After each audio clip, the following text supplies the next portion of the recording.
Buenas tardes a todos, queridos amigos, la mayoría y otros que no tengo el gusto de conocer. Muchas gracias por haber elegido esta tarde para estar aquí con nosotros. No creo necesario hacer una presentación de lo que es la asociación Grupo de Estudios de Actualidad, porque por lo que veo casi todos la conocéis sobradamente. Nuestro ámbito es la difusión de la cultura y dar respuestas coherentes mediante este sistema que estamos viendo y otros como tertulias, mesas redondas y demás. Y en este método pues utilizamos una manera de trabajo multidisciplinar. Dicho eso, vamos directamente a lo que es el objeto de esta tarde, que es que hoy está con nosotros el profesor doctor don Juan Alfredo Barrio Moreno, que impartirá su conferencia que lleva por título Los totalitarismos. El profesor Barrio es el responsable de la sección de Ética Jurídica e Historia del Pensamiento Jurídico en la Universidad de Valencia, catedrático de Universidad de Derecho Romano, director del Departamento de Derecho Romano y Eclesiástico del Estado, licenciado en Geografía e Historia, además, licenciado en Derecho con Premio Extraordinario de Licenciatura y doctor por la Universidad de Alicante. Anteriormente estuvo impartiendo sus clases como profesor de Derecho Romano en la Universidad CEU San Pablo de Elche y a la vez era profesor asociado de Historia del Derecho en Alicante desde el 95 al 97. Tiene una abundantísima producción editorial, destacando 20 monografías y 2 más que actualmente están en imprenta, 11 manuales de Derecho Romano y más de un centenar de artículos en las más prestigiosas revistas de la sección de conocimiento de Historia del Derecho Romano. Es miembro de los consejos editoriales, además, de varias revistas. Destaca la revista Glose, la revista General de Derecho Romano, la revista de Derecho Civil Valenciano, la revista Histórica Jurídica Equitas. Es también miembro del Consejo Científico Internacional de la revista de Docencia y Creatividad y director adjunto del Diario Europeo de Historia del Derecho. Entre las muchas monografías que se pueden citar, voy a destacar El mundo jurídico de Franz Kafka, El proceso, que es lo último que ha producido en la editorial Dickinson en Madrid el año 19. Un estudio magnífico sobre la antigüedad, la apología de Sócrates, el año anterior, el 18. Los diálogos entre el derecho y la literatura, relatos que no hallaremos en Twitter, como el autor dice, y un artículo, una monografía sobre repensar la universidad, que es una reflexión histórica de un problema, dice el autor, de un problema actual. Estoy con ganas de leerla, no conocía esta monografía, pero haré todo lo posible por leerla en los próximos días. Anteriormente escribió pues, muchos otros tratados sobre la tradición jurídica valenciana, sobre la historia jurídica, sobre el derecho foral valenciano, sobre la tradición romanística, sobre la práctica del derecho romano, sobre la tradición del mundo práctico de la tradición romanística, derecho común y tradición romanística, la preterición en el ámbito del jus comune, historia, estaríamos un rato citando muchísimas obras de un interés muy específico para el área de conocimiento que representa. Yo creo que esta introducción es corta como debe ser, porque lo que estamos esperando es la conferencia del profesor, así es que si él no me corrige, creo que le doy paso y vamos a escucharle con todo gusto. Muchas gracias a todos. Muchas gracias, José Alfredo. Lo primero, agradecerte tu extensa exposición, porque cuando me pediste el currículum yo suelo ser breve, te mandé 3 líneas, nada más, suelo ser parco. Se ve que has buceado en internet, porque yo no me la hago, como decía el clásico, debilita. Bien, antes de empezar la exposición, quiero plantear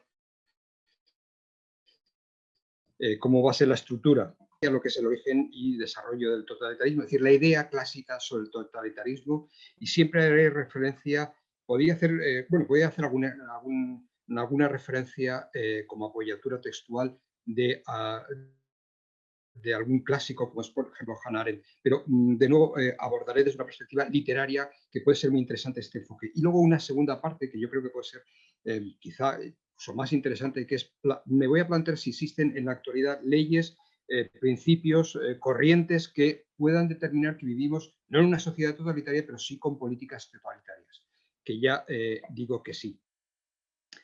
Seguramente sorprenderá que un catedrático de Derecho Romano hable de este tema. Pero debo confesar que a mí me pasa exactamente lo mismo que le pasaba o cómo escribir a Ortega y Gasset. En la primera línea de su obra Meditaciones por el Quijote, él, ante la variedad textual, con lo que él tocaba, de los temas que él tocaba, decía o se confesaba como profesor de filosofía in partibus infidelium. Y esta misma idea, pero ya con melancólica afectación, la recoge en su obra El tema de nuestro tiempo. Ahí escribe lo siguiente, ¿no? Con un tono bastante jocoso, la verdad. Yo tengo que ser, dice Ortega, a la vez profesor de universidad, periodista, literato, político, contertulio de café, torero, hombre de mundo, algo así como párroco y no sé cuántas cosas más. Hombre, yo párroco no creo que sea nunca, pero la verdad es que uno se dedica a tocar temas que poco o nada tienen que ver con su ámbito de estudio, que debería ser el derecho romano. La verdad es que la dispersión, como vengo a decir, no es cosa ajena en mi vida, ¿no? Y este tema en particular constituye un verdadero desafío. Lo fácil sería hacer en el de Herbert Melville, Barleby el escribiente, donde ese cáustico personaje siempre dice, preferiría no hacerlo. Bien, lo cómodo en el ámbito académico sería ceñirte a tu ámbito de estudio y no abordar cuestiones como esta. Pero yo, que me gustan los retos y los desafíos, para mí no puedo no hacerlo. Es decir, yo sí prefiero hacerlo. Preferir hacerlo cuando uno toca estos temas y más desde el enfoque que yo los hago, siempre constituye un riesgo, pero yo considero que el totalitarismo no es un tema meramente académico, no es un tema del pasado. En el fondo, volviendo a recoger otra vez a Ortega, cabría decir que el totalitarismo siempre es el tema de nuestro tiempo. Bien, hecho este pequeño preámbulo, y como el tiempo es breve, porque me comprometía con Ginés a 45 minutos, me planteo al auditorio un interrogante. ¿Por qué cojo este tema y por qué le he dedicado 3 monografías? Las 2 que están en prensa son sobre 1984 y Cartas a un amigo alemán, y la anterior, como preámbulo, cogí la obra de Kafka. En el fondo, la respuesta no la doy yo directamente, la cojo de la respuesta que le da Hannah Arendt en 1964 en una entrevista que le hace Günter Grass. Y ella le responde cuando le pregunta ¿por qué abordó usted el tema de los orígenes del totalitarismo? Dice, porque yo lo que quiero es comprender mi época y a través de mi época comprenderme a mí mismo. Efectivamente, yo lo que quiero es comprender el porqué del totalitarismo y por qué de la barbarie, ¿no?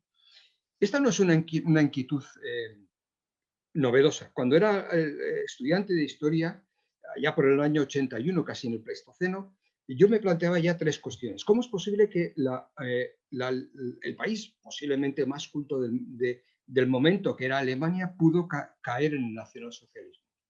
O más recientemente, cogiendo una reflexión del malogrado, porque ha muerto recientemente, como es Joseph Steiner, decía, se cuestionaba lo siguiente, ¿acaso la cultura no nos puede llevar a la barbarie? Y su reflexión es que efectivamente la cultura nos puede llevar a la barbarie. Eso a mí me produce una desazón, como yo creo que casi todos. Y luego una tercera cuestión.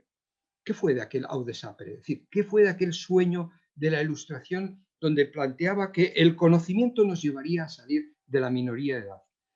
Bueno, pues son cuestiones que uno se replantea y en el fondo nos lleva a ese preámbulo que todos habremos leído alguna vez en nuestra vida, que es el inicio de Historia de 2 ciudades de Dickens. En Historia de 2 ciudades de Dickens, el preámbulo, que voy a leer, es muy breve, pero realmente es la antesala de lo que va a ser el siglo XX.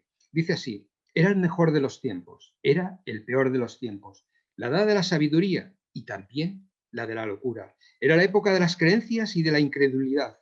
Era la era de la luz y de las tinieblas, la primavera de la esperanza y el invierno de la desesperación.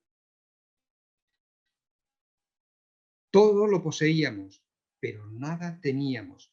Caminábamos en derechura al cielo y nos extraviábamos por el camino. Realmente esto casi es el frontispicio de lo que fue la barbarie de los años 30 y 40, cuando Koestler dice Europa se paró en 1936, claro, al inicio de la Guerra Civil, preámbulo de la Segunda Guerra Mundial, preámbulo de los 50 millones de muertos, ¿no? Bien, esta es una premonición, como veis, que por 1000 veces repetidas sigue siendo, incluso hoy en día, desoída. De nuevo, un ejemplo de cómo esta premonición no solo está en una obra alejada en el tiempo, como puede ser la obra de Dickens, sino, por ejemplo, en la ciudad secular de Herbert Cox coge un breve relato de Kierkegaard. En ese breve relato se menciona cómo el director de un circo se da cuenta que el circo se está prendiendo. Las llamas se está cercando el circo y en ese momento llama a un payaso que estaba a punto de actuar y le dice, corre y vete a la aldea más cercana y avísales que un fuego se acerca y no solo va a quemar muy probablemente la aldea, sino que va a quemar todas las cosechas. Con la llegada despavorida del pobre payaso, los aldeanos lo toman a chirigota. Creen que es un truco, un fantástico truco, y empiezan a aplaudirle y empiezan a reírse. La consecuencia fue funesta. Todo en los sembrados acabaron hechos cenizas y toda la población quedó arrasada por el fuego. Nada aprendieron, nada aprendieron. ¿Quién cree cuando va a Rusia el año 37 viene y escribe lo que está ocurriendo? Nadie le creyó. Como nadie creyó a Orson Welles cuando en homenaje a Cataluña dice, en España lo que no hay es democracia, ni por un lado ni por otro. Lo único que encontró fue las puertas cerradas por una parte de los intelectuales y por otra de su editor. Pero lo mismo podríamos hablar de Zeniatin, de Solzhenitsyn, de Koestler, de tantos otros que escribieron sobre los males del totalitarismo y solo encontraron el repudio. Lo vemos en otro ámbito, en otro plano. Si os recordáis de esa película fantástica del año 73, Cabaret, ¿sí?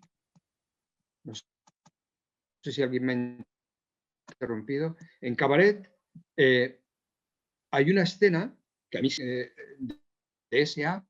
con brazo en alto en un merendero se pone a cantar una canción tradicional. En ese momento todos se alzan, todos los que estaban tomando cerveza se alzan y se ponen a cantar brazo en alto. En ese momento los dos protagonistas, Lisa Minnelli y Michael York, están acompañados de un noble, creo que era un conde.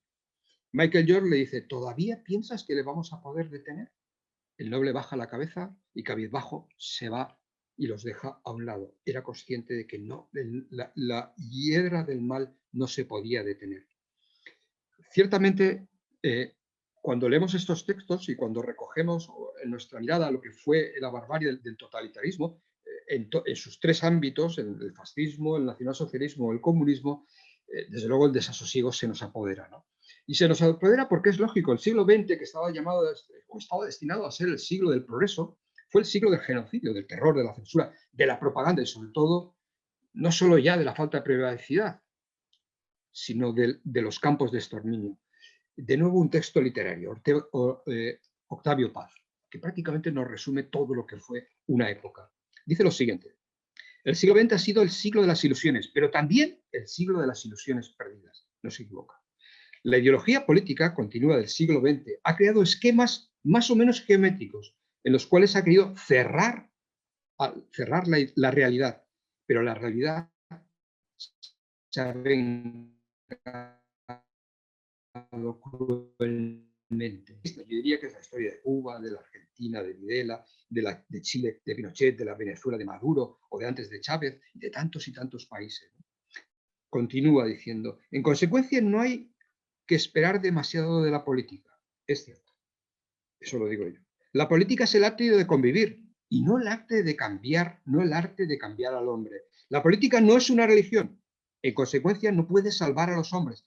Tampoco es una filosofía y por tanto no puede dar sabiduría a los hombres porque no puede hacer de los lobos corderos y por lo tanto, dice, lo que ha hecho es convertir a los lobos en más lobos. Esto me recuerda a aquel en Hölderlin, dice, en Hiperión, en la obra de Hiperión, viene a decir algo así, me acabo de acordar ahora mismo algo así, que cada vez que alguien ha intentado bajar, hacer de la tierra el cielo, lo único que ha hecho es convertir a la tierra en un infierno. Es decir, ha convertido al hombre en un lobo aún más lobo. Ciertamente no se equivoca Octavio Paz en su reflexión. El totalitarismo convirtió al hombre, como parafraseando a Hobbes, en un lobo y al Estado en un leviatán, por supuesto. Si me permitís de nuevo un texto, un breve texto de Ayn Rand, titulado, la novela se titula Himno. Para mí es una novela muy breve, pero de impostergable lectura. Fijaros lo que dice. Escribir estas cosas es una falta. Es una falta pensar palabras que nadie piensa y escribirlas en un papel que nadie más ha de ver. Es una acción mezquina y mala, cual si habláramos solos, más nuestros oídos, para nuestros oídos únicamente. Y sabemos muy bien que no existe mayor transgresión que el obrar y el pensar solos. Es decir, el mero hecho de pensar o escribir algo que nadie va a ver, pero que es algo que tú escribes motu propio, ya constituye un delito en sí mismo en un Estado o en un régimen totalitario. Continúa la autora. Hemos infringido las leyes. Las leyes dicen que los hombres no deben escribir como no sea lo que haya permitido el Consejo de las Vocaciones, pero que nos perdonen, no transigimos. Claro, Juan Alfredo. Como profesores de Derecho sabemos muy bien, ¿sí? Disculpa que te corte ¿Sí? un minuto. Ponte un poco la pantalla, es que solo se te ve la parte de arriba de la cara, entonces es un poquito así, así mejor. Ah, vale. Un poquito, bájala un poquito, por favor, bájala un poco. No, pongo así. ¿Así está bien? Vale, es que, vale, sí. Vale, es que no sé. O si te puedes separar un poco de la cámara. ¿Así? Ahora, mejor. Bueno, no, es que vale. se te ve solo. Bueno, da igual. Venga, a ver. No sé cómo hacerlo para salir. Eres tu posición, te tienes que apartar un poco. Ahora. Prueba ahora, vale. Bien, pues continúo. Sí, decía que como con lo que tenemos claro como profesores de Derecho es que el derecho está, si para algo está, es para dar cobijo a la libertad de pensamiento, que es la libertad más importante, o para garantizar la dignidad de la persona, pero lo que no está es para censurar los derechos y las libertades. Esto es para lo que está única y exclusivamente el Estado de Derecho, porque el individuo no importa, porque el individuo no tiene dignidad per se, al contrario, en todo caso la tiene el líder y el partido, nada más. No existen ciudadanos, lo que existen son siervos. Lo dice con una claridad meridiana. Y luego continúa. Mas esta no es nuestra única culpa. Nuestras culpas son innumerables como estrellas en el cielo. Hemos cometido, claro, en un Estado de Derecho todo es culpa. Todo es culpa. Hemos cometido un delito aún más grande, un delito que no tiene nombre. No sabemos qué castigo nos espera si se nos descubre, porque este delito no ha sido cometido nunca y no hay ley que lo tenga previsto. Bueno, esto claro, es el fin del Estado de Derecho. Es decir, fijaros, ni cometido ni previsto. Esto me recuerda cuando yo estuve dando clases en La Habana, me acuerdo cuando me leí la Constitución cubana, veía el delito preventivo. Es decir, te detenían por si acaso cometías un delito. Bueno, una cosa tremenda, ¿no? Y termina diciendo lo siguiente, para no hacerlo muy largo.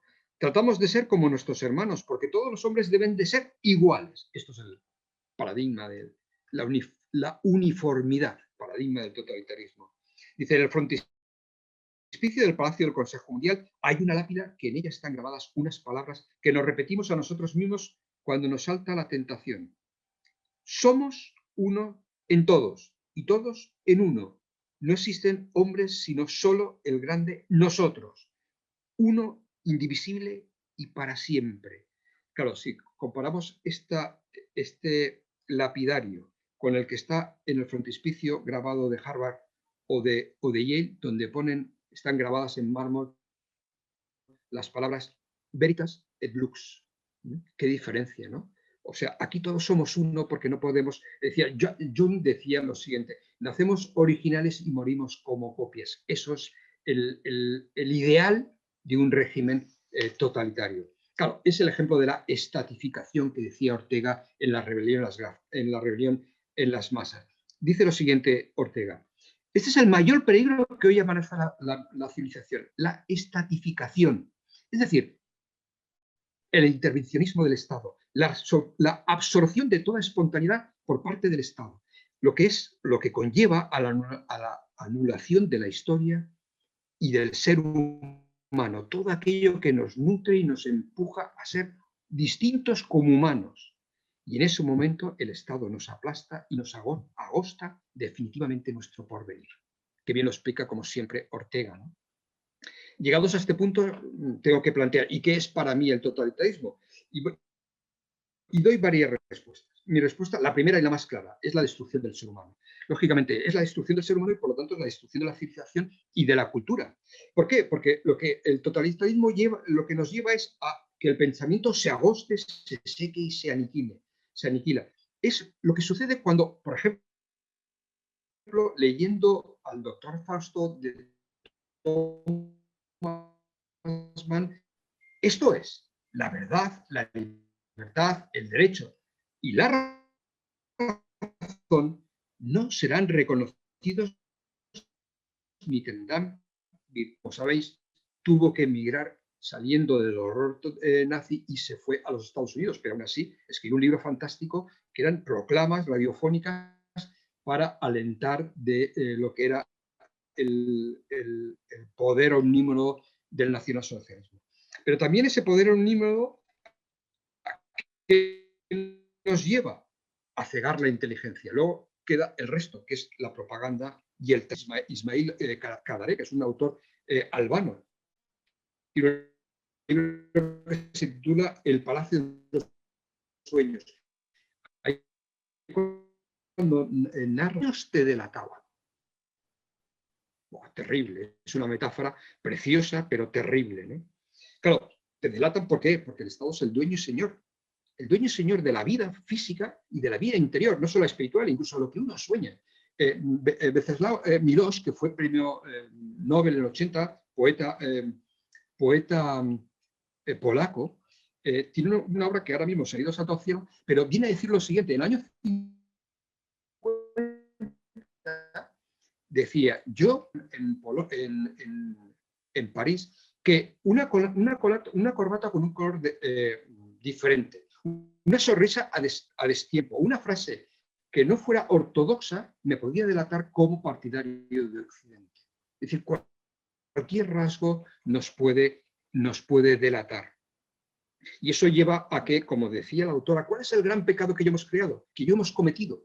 El creer que el yo está por encima de nosotros. Es decir, que el individuo está por encima de la sociedad. Porque las sociedades libres las hacen los individuos, no los colectivos. El individuo es el que tiene una personalidad definida. Lo dice María Zambrano de una manera fantástica. Dice, la palabra persona es la que constituye la democracia. Y si nos leemos en otra novela muy recomendable como es El Yo Supremo de Roa Bastos dice, ¿quién puede tener el yo? Solo una persona, el supremo, el tirano.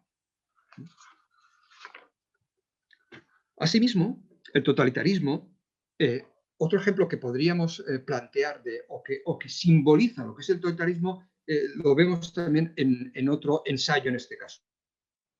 Stefan Zweig, por quien me conoce saben que tengo verdadera admiración. En su obra, en sus ensayos Castelo contra Calvino, tiene una frase que yo la tengo grabada a mármol. Dice, quienes comprenden no son ejecutores. Quienes actúan, sin embargo, no comprenden. Es lógico. No comprenden porque han hecho suya la frase o la máxima de Feuerbach, cuando decía, el hombre es el Dios para el hombre. Es decir, se ha convertido en el homo deus. Y por lo tanto, cuando el hombre se cree que está por encima de la ley y por encima de los individuos, la ley no existe. No, la única ley es la ley del poder. A un escritor. Sí, bueno, ahora hoy hay una voz, pero bueno, estas son las cosas del directo, ¿no? Que se decía antiguamente. Por lo tanto, el Estado en un régimen totalitario donde el individuo no existe, ¿en qué se convierte? En el dios social. Todo, como decía el lema de Mussolini, todo en el Estado y nada sin el Estado. Creo que eso simboliza de nuevo de una manera meridiana lo que fue. Esto de todo en el Estado y nada sin el Estado, Ortega lo llamaba el politicismo integral, es decir, que la política lo invade todo. Hannah Arendt dice, ¿qué diferencia hay entre un Estado totalitario y un Estado autoritario? Dice, un Estado totalitario se diferencia, y lo explica muy bien, la diferencia es muy sutil, pero meridiana. El Estado totalitario invade todas las esferas, las públicas y las privadas, nuestras mentes, nuestra personalidad, todo. Un Estado totalitario entra más en el ámbito de la esfera pública, no entra tanto en tu casa, en tu interior. Y también, ¿qué tiende a un nuevo Estado? Un Estado totalitario, a lo que se llamó el nuevo orden mundial, que no es otra cosa que implantar una vieja máxima, autoritas non veritas. Lo importante es la autoridad, no la verdad. La verdad no tiene cabida en un régimen totalitario. Esto era una máxima que asumía, por ejemplo, el gran jurista del nazismo que fue Carl Schmitt. Él tenía muy claro que la ley impresa no tenía importancia. La única ley que tenía realmente importancia era la ley que era la palabra del Führer, es decir, la voz cambiante del Führer es la que determinaba el derecho. Es más, y luego eso llevaba a una dicotomía, la relación entre amigo y enemigo.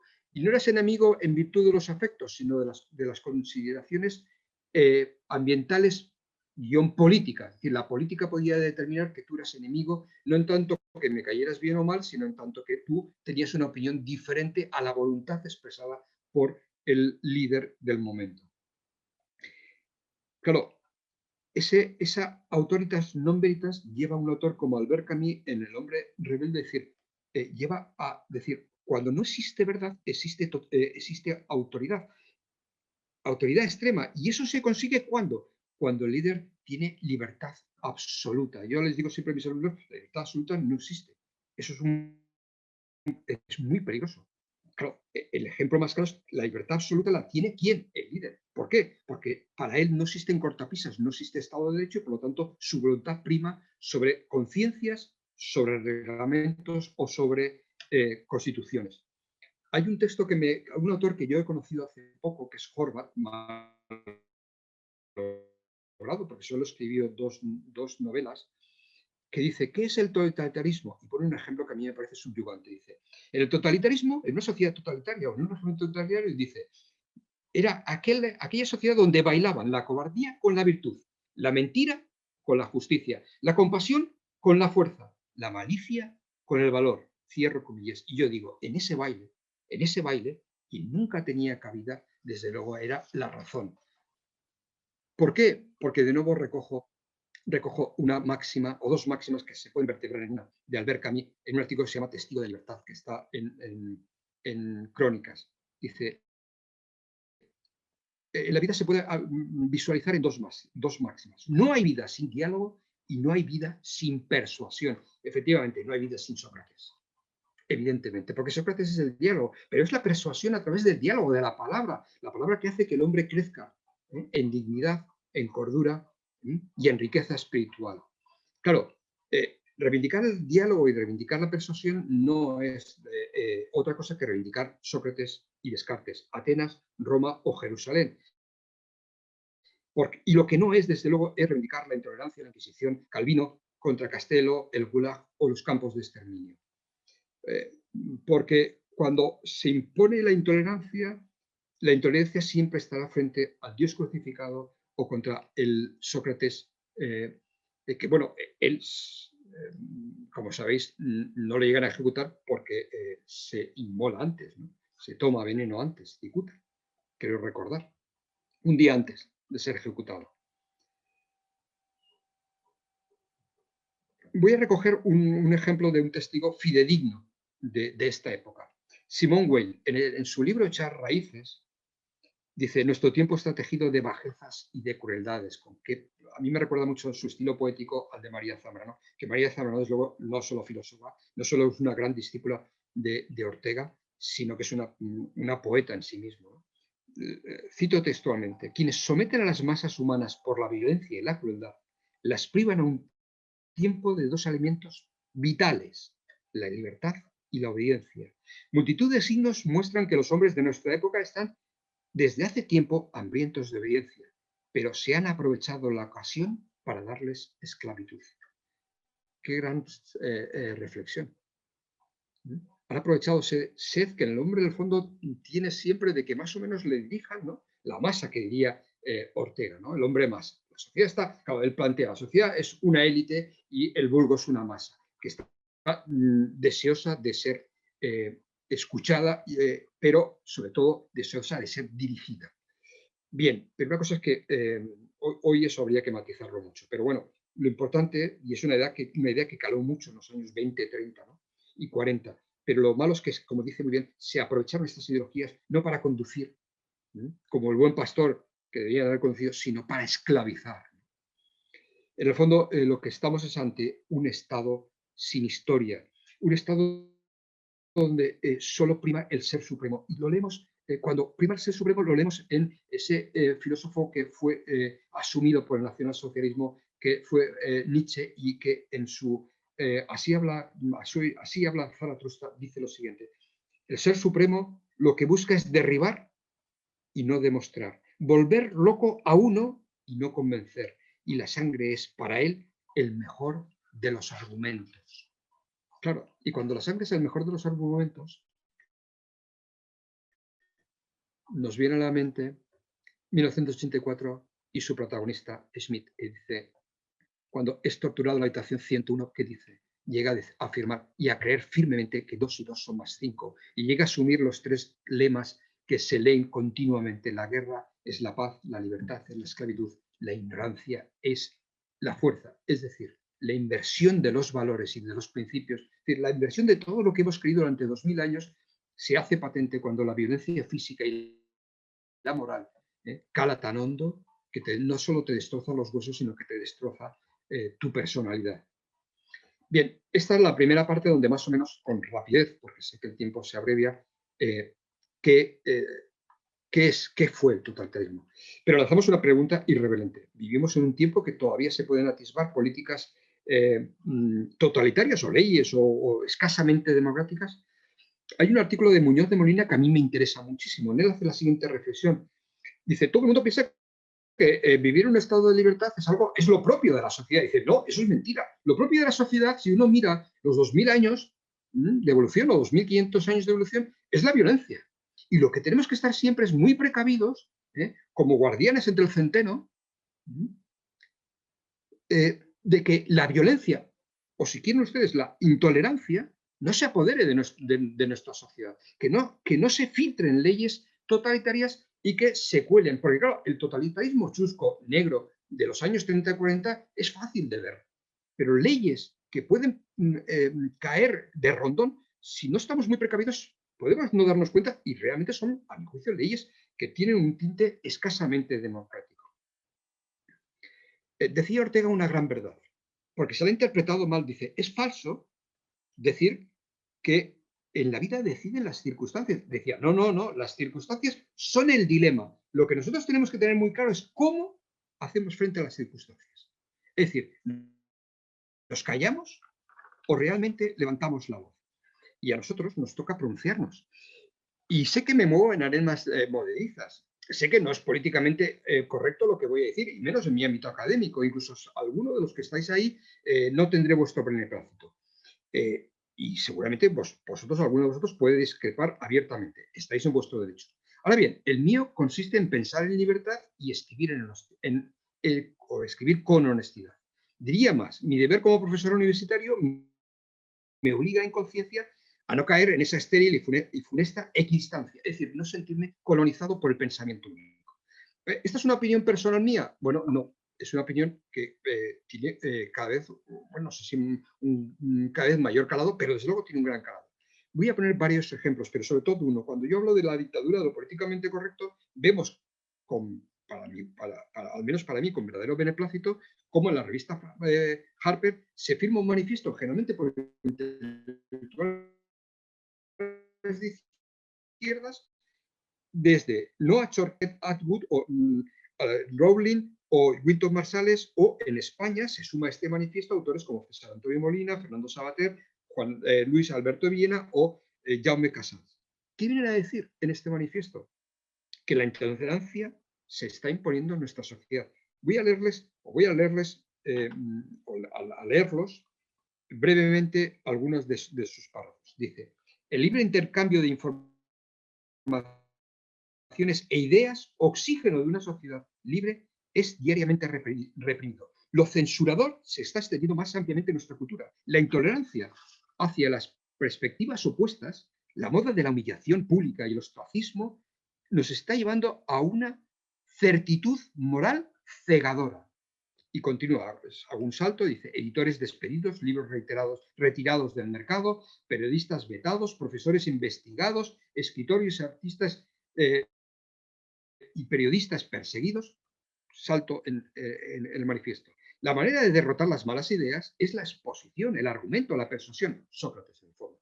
No tratar de silenciarlas o de expulsarlas. Como escritores necesitamos una cultura que nos deje espacio. Claro, lo que hablaba de Karl Popper en su Sociedad Abierta. ¿Qué es una sociedad cerrada? Una sociedad tribal que cierra los espacios. Claro, ¿esto qué nos lleva? A una ideología identitaria, a un estándar de pureza. Si me permitís, de nuevo la literatura me viene a mi auxilio. El Fausto de Goethe dice: es como si hubiéramos rasgado el velo de la inteligencia. Claro, cuando nos censuran, la inteligencia se rompe. ¿No? Se rompe por completo. ¿Qué queda ¿qué espacio queda entonces para la heterodoxia? Bueno, pues cada vez menos. Pero bueno, esto está muy bien al nivel teórico. Bueno, como les hago a mis alumnos, vayamos a los ejemplos. Los ejemplos van a decir si lo que yo digo a nivel teórico tiene sustento o no tiene sustento. Primer ejemplo: la demolición que se está haciendo, o la deconstrucción, hablando en términos de Derrida, Ancía, la deconstrucción que se está haciendo de la historia. Un ejemplo muy elemental, lo estamos viendo recientemente: la demolición de las estatuas de Jefferson porque tuvo esclavos, de Colón porque se decía que había traído el poder blanco a Hispanoamérica. Se destruye la estatua a Gandhi porque en su juventud hizo un comentario muy leve sobre los negros. Yo me pregunto, hombre, Washington tuvo esclavos. ¿Se va a renombrar la ciudad? ¿Se va a cambiar de nombre la ciudad de Washington?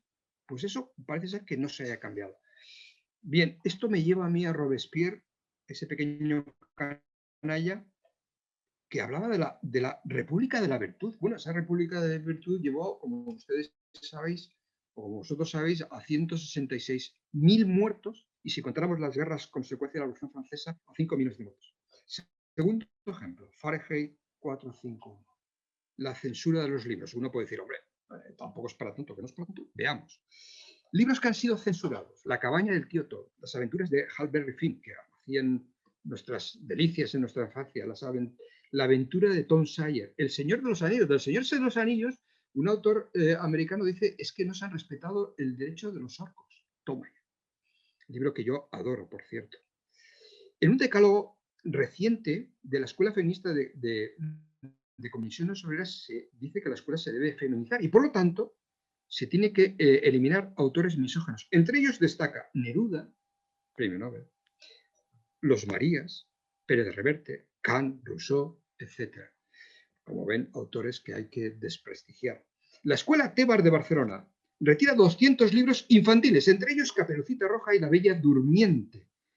O el Telegraph dice, el de Telegraph afirma, incluso en la web Romper, que La Bella y la Bestia o Blancanieves hay que rechazarlos porque dentro de la cultura de la violación. Tremendo. Pero es que ayer lo colgaba yo en mi muro.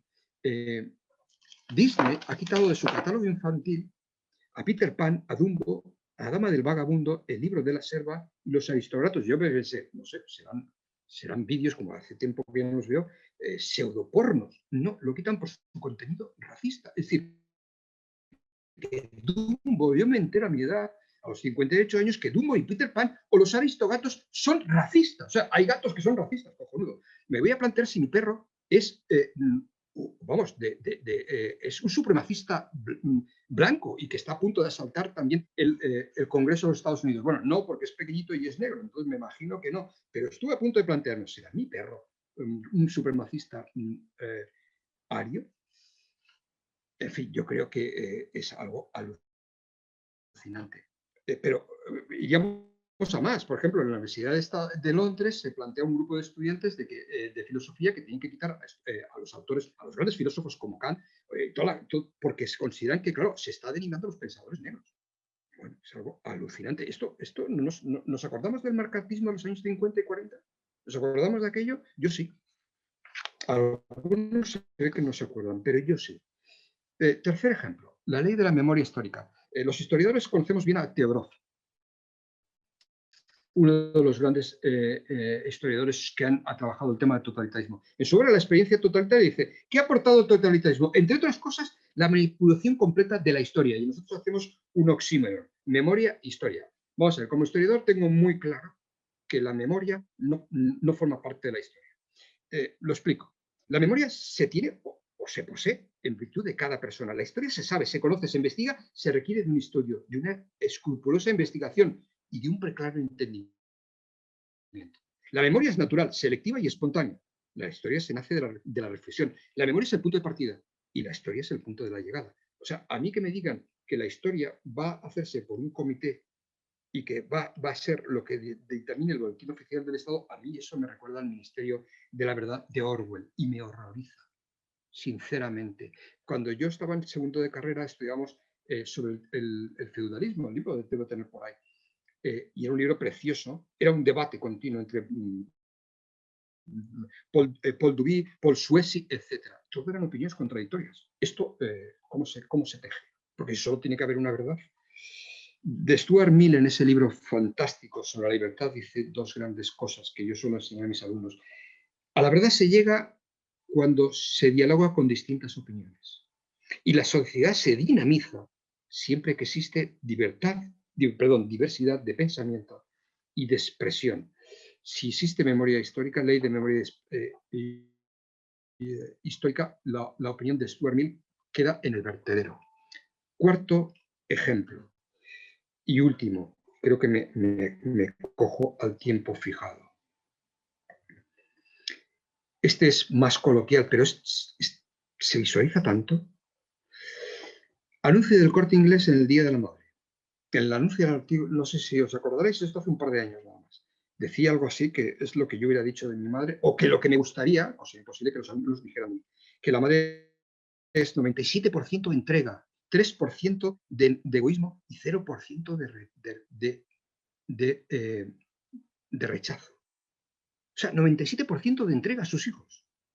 Bueno, pues la Dirección General de Comercio y Consumo de la Generalitat Valenciana abrió un expediente por lo siguiente. Porque el anuncio publicitario, cito el textual, podía fomentar el estereotipo de madre que reniega a las mujeres, que resigna, a las mujeres a cumplir con su papel de buena madre. Hombre, yo quiero ser buen profesor. Un padre quiere ser buen padre. De hecho, en el Código Civil leemos eso de buen padre de familia. También habrá que cargarse por misógino el Código Civil. Con buena madre basado en la entrega por encima del resto de identidades. Hombre, es que las personas crecemos cuando nos entregamos. No, aquí la entrega, la ayuda, aquí, claro, hasta dentro de la edad se va a sancionar las ONGs porque se entregan a los desvalidos. Yo me pregunto, ¿qué delito han cometido? Ojo, la sanción va de 3.000 a 15.000 euros por decir que una persona se entrega. ¿Nos acordamos de la frase de Voltaire? Odio lo que dices, pero defendería con mi vida tu libertad de expresarte. Bien, termino con una cita de Albert Camus. En El hombre dice la siguiente. El hombre rebelde dice lo siguiente. El hombre es esa fuerza que acaba siempre expulsando a los tiranos, a unos tiranos que deben ser combatidos, porque su lógica es tan criminal como su corazón. Bueno, yo espero que no veros aburrido. Creo que me he ceñido, como has empezado un pelín tarde, y en los 45 minutos el tema a mí me ha dado para 3 monografías, pero bueno, en 45 minutos intentar resumir por qué yo creo que vivimos en una época macartista, en algunos puntos, ¿no? Y si alguien tiene preguntas, no sé cómo funciona esto, yo estaré gustoso en responderlas. Pues muchísimas gracias, Juan Alfredo. Nada, a ti. José Alfredo. Juan Alfredo. Pero bueno, con No, que no, me no. digáis Alfredo. Sí, me estaba Vale, dirigiendo sí, ahora sí. a José Alfredo Pellicer. Perfecto. Si quieres moderar el debate, yo te voy dando paso. La gente que quiera entrar, que entre directamente, o la gente que quiera escribir su pregunta en el chat lo puede ir haciendo también. José Alfredo, ¿te activas el audio, por favor? Ahora. Activado. Muy bien. Muy bien. Gracias, Asun. Yo pienso que tú podías también dirigir el debate tranquilamente desde ahí, ya que tienes el acceso a activarnos o desactivarnos. Pero bueno, si levantan la mano, ¿no es eso el mecanismo? Teniendo problemas Sí, Salvador, de conexión. veo yo que lo está pidiendo. Yo levantáis la mano, presionáis la manita y yo a medida que vayan saliendo las manos os doy paso. ¿De acuerdo? ¿Puede ser así? Ginés. Ginés, por favor, ¿quieres activar tu micro? Sí, muchísimas gracias, José Alfredo. Bueno, pues felicitar al profesor don Juan Alfredo Obarrio por su brillante disertación y por todo lo que nos ha ido deslizando en sugerencias, algunas de ellas muy inquietantes, como para no dejarlas pasar inadvertidas, ¿no? Yo quería, a propósito de su última cita, quería comenzar mi intervención en clave también de pregunta con una cita de Camus, precisamente. Y la cita en cuestión aparece en una película, yo sé que a él le gusta mucho el cine y por eso me planteo esa pregunta, una película que no ha tenido éxito comercial, digamos, fuera del propio país donde se hizo, en Bélgica, y que lleva por título The Verdict, el veredicto. Hay muchas películas, como sabemos, que tienen ese título, pero hay una que es la mejor de todas, y no es Veredicto Final, como se llama otra, sino es The Verdict, de Paul Verhoeven. Entonces, en esa película aparece, digamos, como gran tema, los errores de procedimiento que llevan a que los victimarios salgan a la calle. Y las víctimas, pues lo sufran, lo padezcan. Y el comienzo de la película tiene como título de crédito una cita de Camus, que es precisamente, no existe la justicia, solo hay límites. Bien, dándole una vuelta a esa tesis de Camus, yo quería plantear si tenemos límites nosotros ahora para poder hacer frente a ese vaciamiento de los cauces democráticos a los que podemos asistir en nuestros días, a ese vaciamiento, digamos, incluso de la soberanía nacional, a ese vender todo, incluso la dignidad, que es lo más arduo de vender, a costa pues, de un puñado de votos, un plato de lentejas o de lo que sea. Me gustaría que ahondara sobre la idea de límite para hacer frente a esta situación, digamos, de nuevos estereotipos que van saliendo, de nuevas censuras que van agolpándose en el imaginario social y cultural, y esa política de amedrentamiento en la que estamos inmersos y que tanto daño hace porque tantos practican la autocensura. Tantos se vienen abajo, tantos se amilanan, tantos se aquietan a favor precisamente de que sean solo unos los que esgriman su voz. Muchas gracias. Gracias, Ginés. Profesor. Sí. Bueno, la película es fantástica, como todo Paul Verhoeven, es una magnífica película, y la cita de Camus es que es fantástica. Claro, él vive en una época donde la justicia era impensable, todo era el horror. Lo único que él pensaba lo único que cabía era, ante el horror, frenar el horror, es decir, limitar el horror en la mayor medida posible, ¿no? ¿Qué podemos hacer? Bueno, yo creo poco en los partidos políticos. A mi edad ya uno ha visto de todo, ¿no? Pero sí que creo, primero, creo en la sociedad civil, creo en lo que cada uno puede hacer. Es decir, yo que vivo en el mundo académico sé que la gente dice sí a todo por no perder la prebenda. Lo tengo clarísimo. Por eso yo siempre digo que yo no saldré en la foto. Pero no me importa, vivo con mi conciencia, que es lo más importante. Y lo que yo creo es que lo que uno debe hacer es lo que, en buena medida, pues alzar la voz escribiendo, que es mi caso. He dedicado 3 libros al tema, o escribiendo en público, charlas, es decir, manifestar la desazón que a mí me provocan determinadas leyes donde se nos están colando una serie de concepciones de la vida que poco tienen que ver con el Estado del Derecho. Y yo creo que ahí tenemos que alzar la voz. Pero esto no lo podemos decir como mi voz es muy pequeña, da igual. 1000 voces pequeñas se oyen.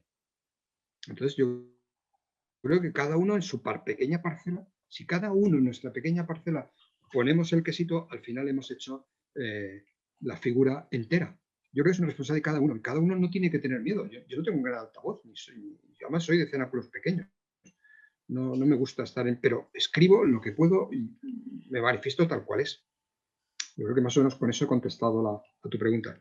Por supuesto que sí. Muchísimas gracias. Nada, a ti. Gracias, José Antonio. Tienes la palabra. Hola, buenas tardes, profesor. Primero, enhorabuena por su conferencia, por su intervención muy interesante. También al Ateneo Mercantil de Valencia, por supuesto, por la organización de esta escuela de filosofía. Y hablando de totalitarismo, yo en España, ahora mismo habla usted, profesor, de ese Ministerio de la Verdad. Ha hablado de ley de memoria histórica, ha hablado también del derribo de estatuas, ¿no? Aquí no hemos tenido un derribo de estatuas, pero sí hemos tenido, como todos bien saben, pues hemos cambiado nombres a calles y hasta incluso hemos desterrado los restos de un dictador que formó parte de la historia de España. Entonces, mi pregunta es, la primera de ellas que lanzo, y luego ha hablado de intervencionismo político, la primera que lanzo, ¿estamos en España? Y yo creo que sí, en un totalitarismo, porque, claro, son conocidas aquellas palabras en esas ruedas de prensa de aquel comité de expertos ante lo que tenemos hoy día, que es el COVID-19 y lo que inunda toda la actualidad política, la monitorización por parte de aquel general de la Guardia Civil después destituido. Con lo cual, creo que España está en un totalitarismo, no sé lo que pensar ustedes, yo pienso que sí. Y luego quisiera ir un poco más allá hablando de totalitarismo. Si ustedes se fijan en el mapa COVID, en el mapa mundial COVID, es curioso ver cómo China, que yo creo que todos estaremos de acuerdo en que es un estado totalitario, está muy poco afectada por el COVID, sí lo ha estado, pero ahora ya no lo está tanto.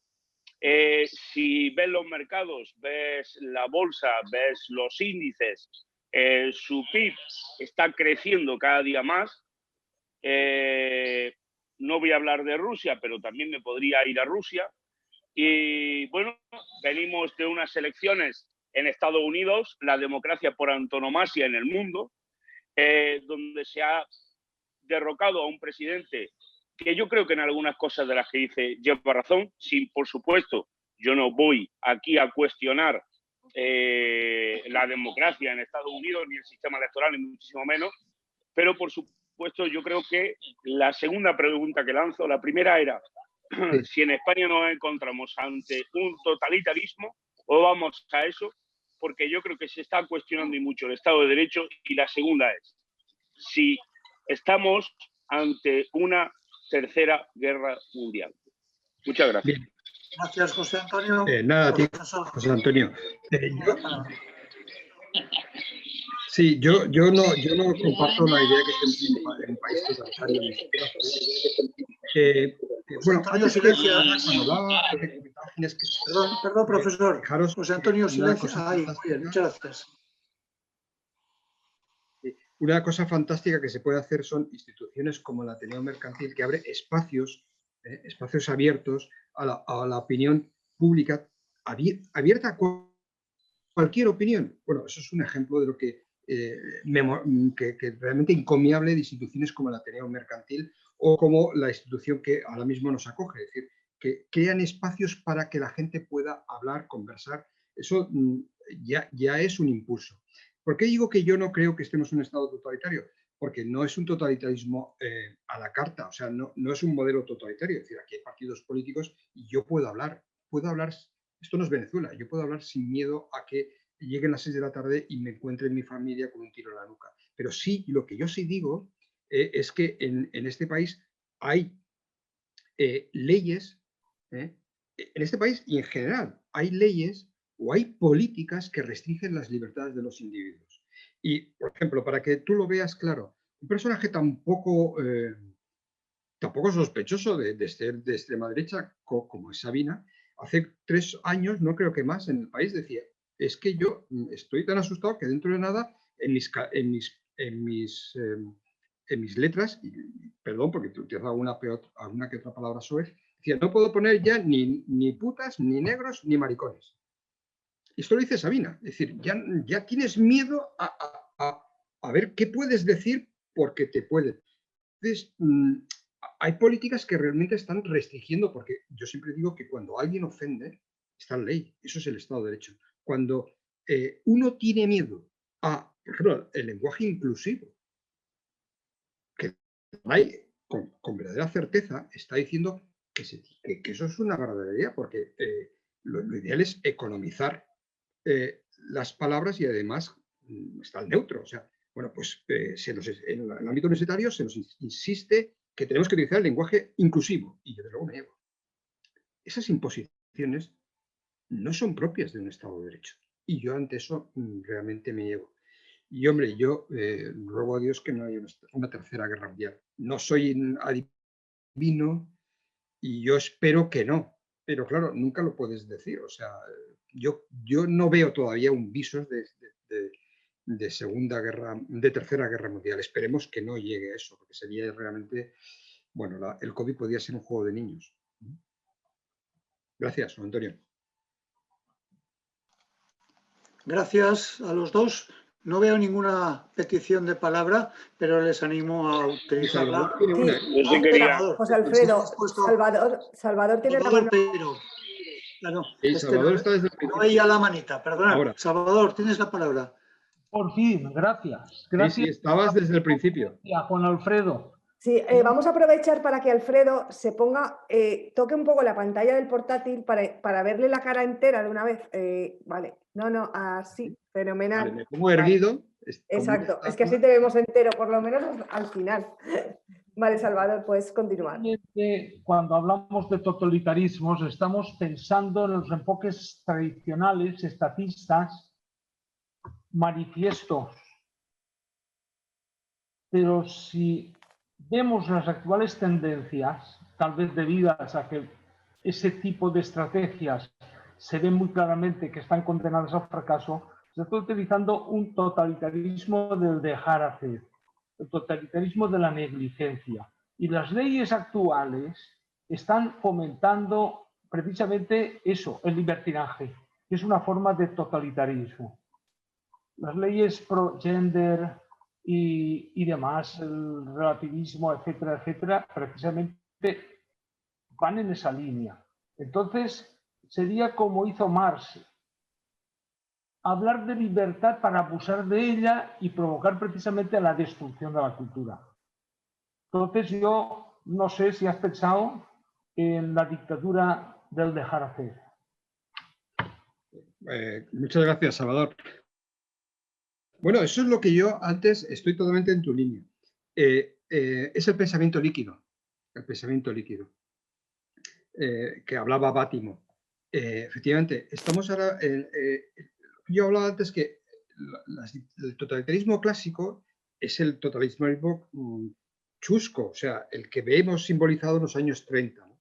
Ahora hay un totalitarismo más de guante blanco, que socapa de un cierto progresismo, nos están inculcando unas leyes donde, primero, donde no tienes posibilidad de defensa.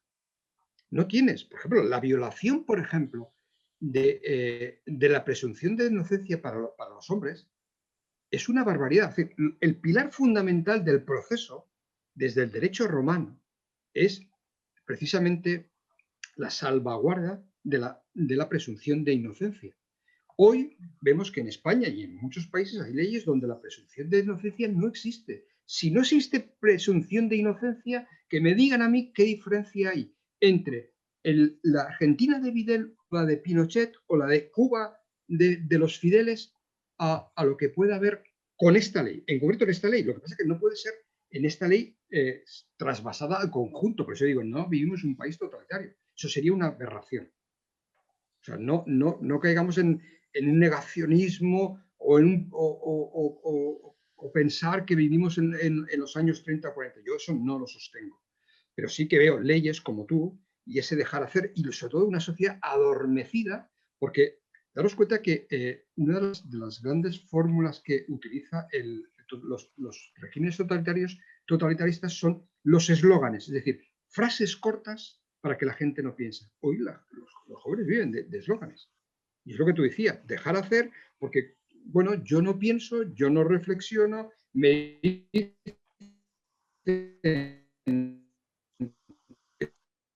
es el peligro que hoy estamos viviendo. Una sociedad poco crítica. Yo, que soy hijo de la transición, que nací en 62, cuando muere Franco tenía 13 años, éramos una generación mucho más combativa porque éramos mucho más reflexiva.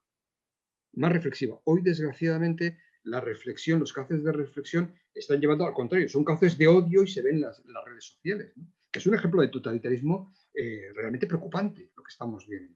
Pero estoy en tu línea, Salvador. Gracias. Gracias, Salvador. Muchas gracias. ¿Quiere alguien más tomar la palabra? A ver, Mariano. Mariano, alegría de verte. ¿Cómo estás? Mariano, ¿Cómo estáis?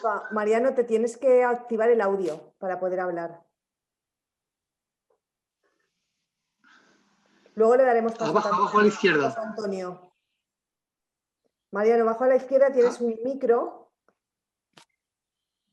Vale. Bueno, ¿Y ahora? le doy. Perfectamente. Bien. Muchísimas gracias por plantearnos este tema y por todas las intervenciones, que es un tema que para mí me ha fascinado siempre. Fue el tema de mi tesis de licenciatura en filosofía, que fue centrado en el estudio de la personalidad autoritaria de Adorno, y también sobre eso intervino Erich Fromm con el miedo a la libertad. El tema de la aportación que yo hice entonces fue que la personalidad autoritaria, la escala FF de fascismo, estaba relacionada altísimamente y con un sentido negativo con la inteligencia y la cultura.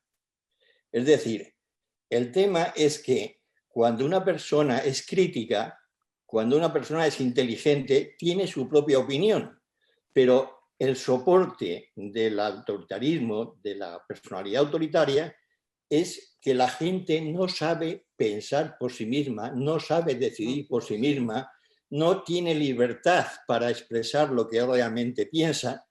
Y entonces, claro, la opinión del se dice, del más fuerte, del más potente, hace que todo el mundo se vaya limitando en su propio criterio personal.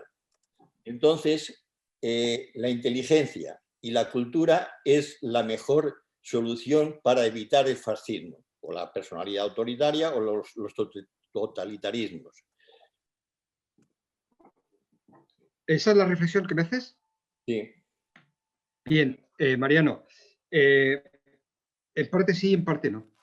En parte sí, en parte no. Me explico.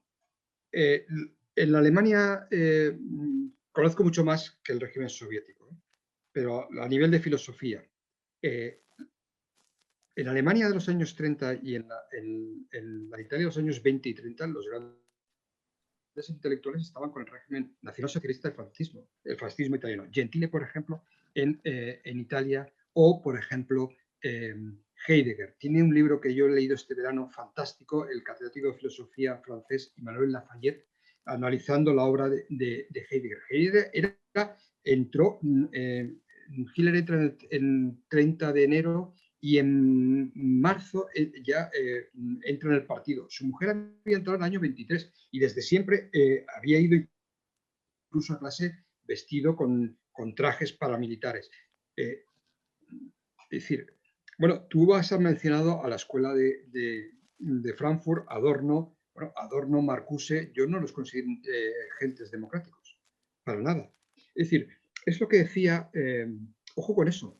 Bueno, y si te coges en la España autoritaria con Franco, tenía grandísimos intelectuales, pero grandísimos intelectuales, sobre todo en la primera época, y la falange estaba llena de intelectuales y de grandes filósofos y de grandes escritores. Es decir, no siempre, eso lo dice muy bien Steiner, es que no siempre cultura rompe la cultura, rompe el totalitarismo. No siempre. Cierto es, y en eso coincidiremos todos, que a mayor cultura las posibilidades de caer en las garras oscuras del totalitarismo es mayor. Pero la fascinación, no sé si habéis leído la obra de Doctor Fausto de Thomas Mann. Bueno, pues la fascinación por el mal no está muy presente en la gente culta, muy presente. El famoso personaje de Adrián, que es músico, cae fascinado y pacta con el diablo. Es un ejemplo paradigmático. O sea, que no siempre se da ese... No es un binomio matemático. Cultura, progreso o tolerancia. No siempre. No siempre. Y paradigmático era la relación que tenía Hannah Arendt, discípula judía ella, discípula y amante, como sabes tú, de Martin Heidegger. O sea que yo eso daría para mucho, y desde luego yo soy muy crítico con la obra de Horkheimer, de Adorno y sobre todo de Marcuse. Vale, Bueno, muchas gracias. Vamos a ver, está José Antonio y después Salvador, sí, por ese orden. Si os parece bien. Perdón, José José Alfredo, es que también tenemos además una pregunta en el chat, me gustaría trasladársela al profesor. No sé si has mirado el chat. Por favor, Asun. No lo he mirado, pues pero mira, me lo puedes leer. Dani dice que ha dicho usted que la cultura puede llevarnos a totalitarismos, Sí. pero ¿no es más peligroso la falta de cultura? Claro, vamos a ver, quizá cuando uno va muy rápido. Yo recogía la frase no ha acabado la pregunta. Perdón. No, dice que no es más peligroso la falta de cultura, que dice que en España es extrema, que convierte a los ciudadanos en títeres y loros que repiten solo y únicamente lo que le llega por la televisión sin crítica y análisis. ¿Le parece a usted que la población española en concreto está mayoritariamente alejada de la cultura y por lo tanto de la capacidad de realizarse preguntas y plantearse la realidad de otra forma? Me parece a mí, dice él, que vivimos en una dictadura de las redes sociales y el capitalismo consumismo. ¿Qué opina usted? Muchas gracias. Vale, perdona, Asun, que te haya interrumpido. Yo soy vehemente. Es que ha hecho una pregunta muy larga, Dani. Y creía que habías acabado ahí. Bien, quizá no me haya expresado bien. O sea, lo que venía a recoger es el interrogante de George Steiner, en uno de sus últimos libros, donde además decía que muchos de los no me acuerdo si era Himmler, que entraba por la puerta de atrás, creo que era Himmler, entraba por la puerta de atrás para no despertar por la noche a su canario y luego por la mañana llevaba a los judíos en masa a los campos de exterminio. Y claro, y a raíz de ese ejemplo tan gráfico y tan doloroso, planteaba que a veces la cultura no nos lleva no es cultura guión tolerancia siempre, sino que hay casos muy sonados de personalidades que abrazaron el nacionalsocialismo, lo abrazaron desde músicos como Strauss a grandes escritores. Es decir, que es que no fue una cosa que eran nada más que los bestias pardas de las SA, no es verdad.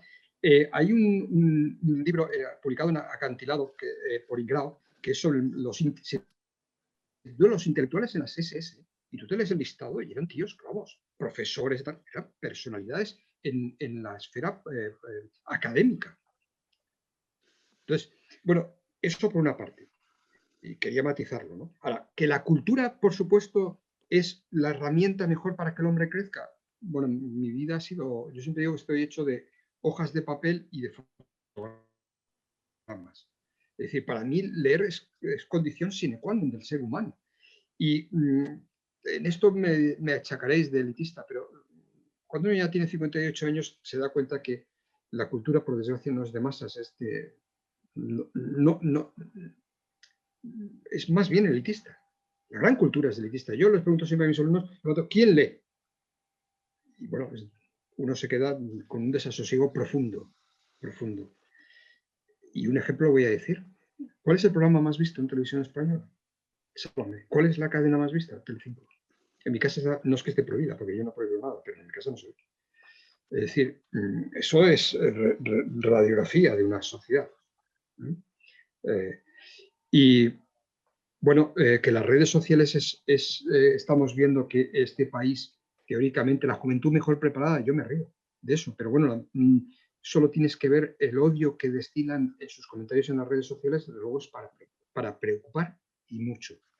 Porque si no inculcamos el amor por la cultura, el amor por la tolerancia, ¿qué podemos inculcar? Solo el odio, queda ya. Y el odio es el fin del ser humano y el fin, desde luego, de la sociedad. Creo que con eso más o menos... José Antonio y Salvador, por ese orden, sí. Por favor. José Antonio. Sí, hola. Vale. Profesor, ha recomendado, bueno, estaba hablando de lectura, yo soy un apasionado de la lectura, leo muchísimo y también he hecho algo he escrito algo y estoy esperando a ver si me lo consiguen publicar o no, que creo que al final sí. Ha recomendado usted durante su discurso, lo que pasa es que se ha entrecortado a un autor albano, pero no vamos, a entrecortado el título del libro. Yo os lo recomiendo a todos, yo se lo debo la lectura a un gran amigo, y es Ismail Kadaré. Es una auténtica, con K de kilo, es una auténtica delicia. Estuvo en la última jornada para premios Nobel, estuvo nominado para, o en la terna estaba él. Es premio Asturias, y es un escritor con mayúsculas. Pero con mayúsculas. Yo lo recomiendo vivamente. El libro que ha recomendado usted, que ha dicho el título, que es el que está... Era el libro El Palacio de los Sueños. El Palacio de los Sueños, vale. Sí, pero su gran... Bueno, tiene... por la danza editorial tiene una amplia producción.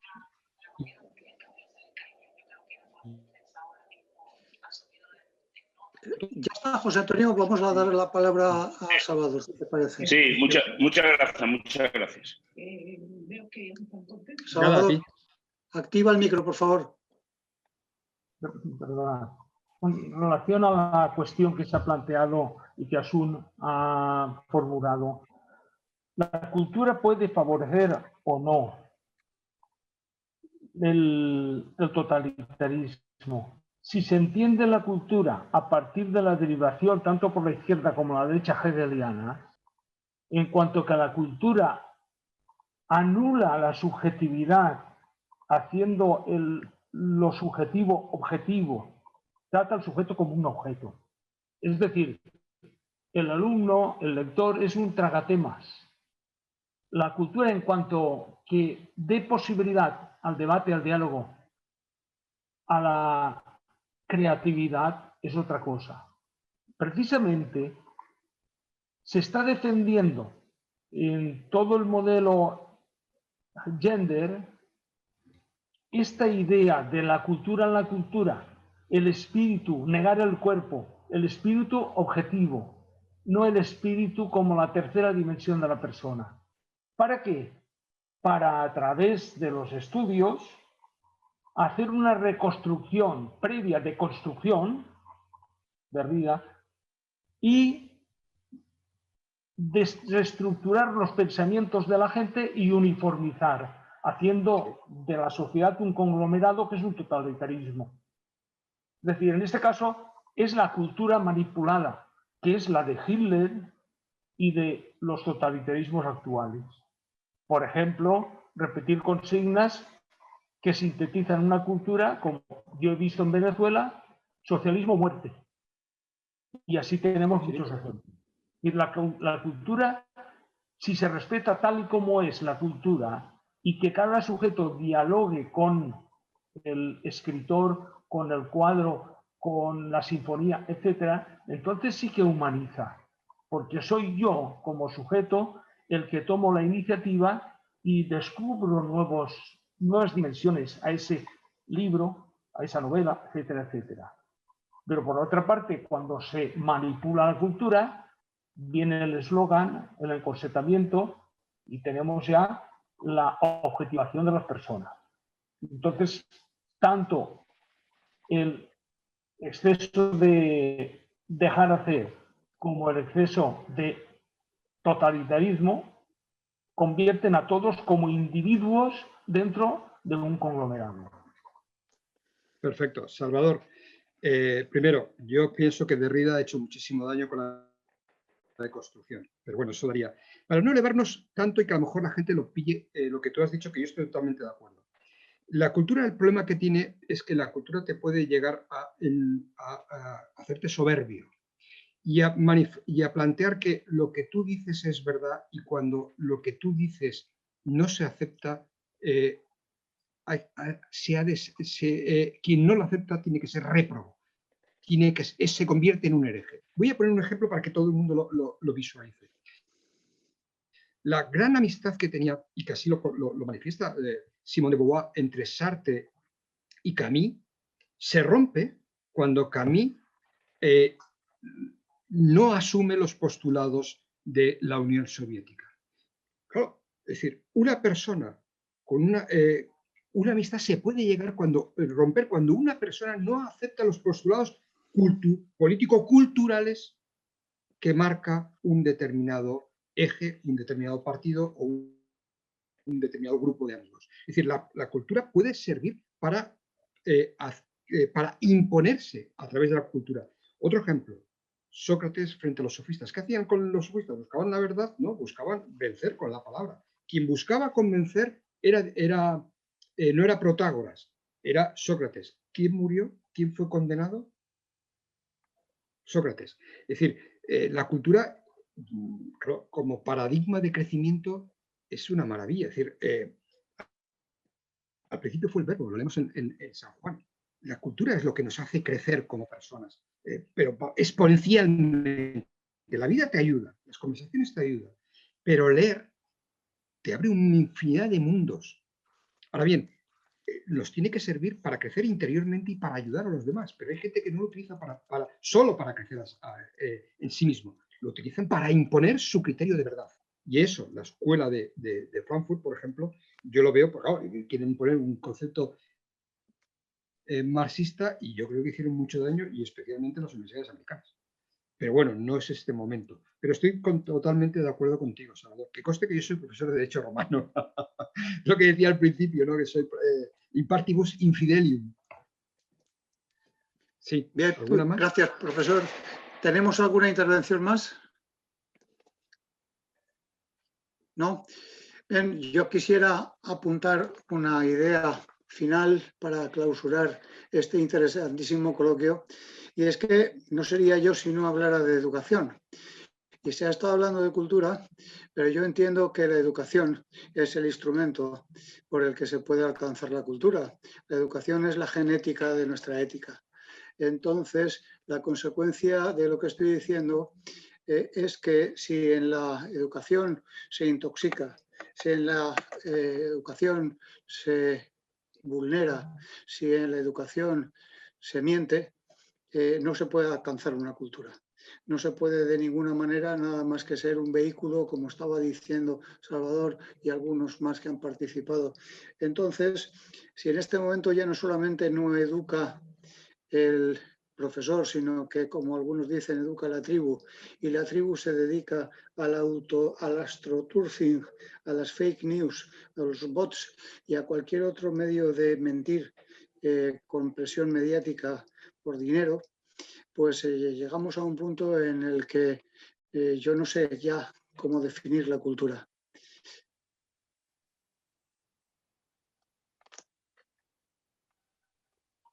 ¿Pero yo tengo que contestarte o simplemente es una reflexión que tú dejas final, ¿no? Dejo una reflexión para que quien quiera me ayude a decir, por favor, cómo un educador termina no sabiendo qué es cultura. Bien, si nadie me quiere seguir esta especie de final un poco cautivo si Salvador sí que quiere ayudarme. Gracias, Salvador. Bueno, es que me he preguntado precisamente a mí, que soy pedagogo, estás hablando de educación y entonces, bueno, de manera breve. Instrucción no es lo mismo que formación y no es lo mismo que educación. Instrucción es dar cultura sin entenderla. Formación es dar cultura entendiendo los valores. Eso es. El sentido que tiene nuestra realización tal. La cultura es la consecuencia de la autorrealización de las personas, en cuanto que la formación pretenda que la cultura ayude a comprenderse a sí mismo dentro del devenir histórico y en un contexto social y cultural con los demás, entonces produce un efecto formativo. Pero la educación en el sentido estricto es cuando cuando el alumno se persona cada vez más, tiene más autocontrol, utilizando la cultura y transformando los valores en virtudes.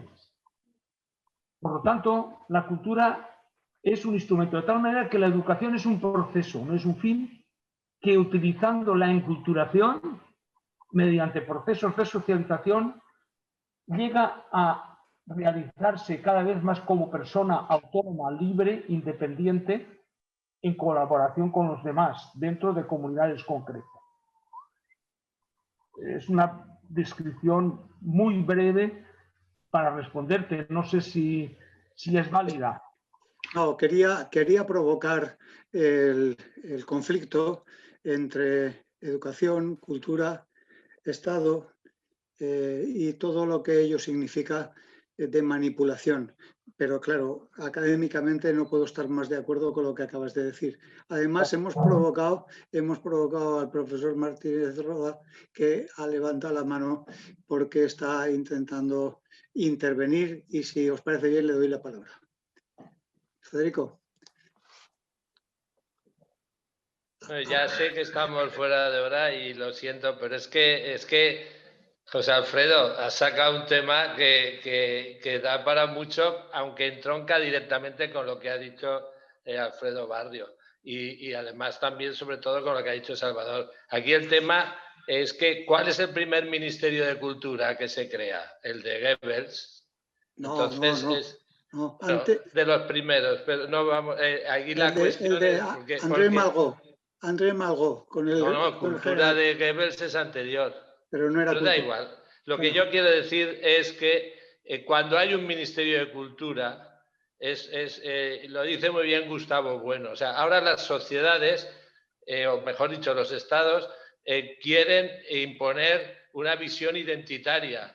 Y los instrumentos son, entre comillas, la cultura y la educación. Y entonces yo estoy totalmente de acuerdo contigo, porque estamos atrapados, porque las grandes estructuras nos llevan a buscar una educación identitaria, que es lo que se incluye en los programas. Pero eso es precisamente, y vuelvo otra vez a Alfredo Barrio y a Ortega. Es que claro, es nuestra circunstancia actual, pero si la circunstancia no me puede, si yo no puedo con la circunstancia me puede a mí. Y perdona, pero que comparto plenamente tu desazón, o eso me ha parecido, porque estamos en un momento muy complicado y muy difícil. Gracias, Federico. Es bálsamo oír estas cosas.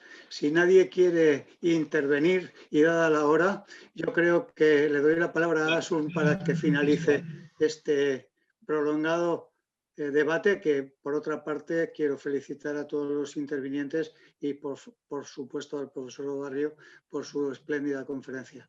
Asun, por favor. Nada, yo simplemente unirme a la felicitación y a la enhorabuena por la altura del debate y también, por supuesto, por la altura de la conferencia con la que nos ha deleitado Alfredo Barrios. Muchísimas gracias a todos por estar con nosotros.